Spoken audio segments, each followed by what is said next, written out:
नमस्कार मंडळी. तर रोज रोज एकाच प्रकारचा नाश्ता खाऊन कंटाळा असाल तर खास संडे स्पेशल मी बनवलेला हा नाश्ता नक्की बनवून पहा. इथे मी 4 अंडी फोडून घेतलेली आहेत. त्याच्यामध्ये चवीनुसार मीठ घालायचे. अंडी चांगले फेटून घ्यायचेत.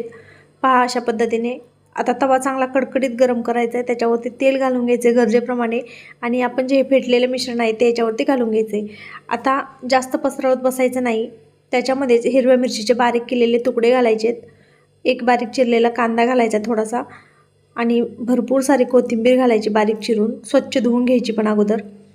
आणि याच्यावरती आपली जी एखादी चपाती असते शिळी उरलेली म्हणा किंवा मग ताजी असेल तर ताजी वापरा आणि असं चपाती ठेवून हातानेच पसरवत जायचं. व्हिडिओमध्ये पाहताय तसं अलटीपलटी करून छान खरपूस कडक होईपर्यंत शेकून घ्यायचे. पोळीची बाजू जास्त शेकवायची नाही, चपाती चांगली कडक करायची. मस्त कुरकुरीत नाश्ता टोमॅटो सॉस किंवा शेजवान चटणीसोबत सर्व करा. मस्त लागतो. आवडला तर लाईक शेअर सबस्क्राईब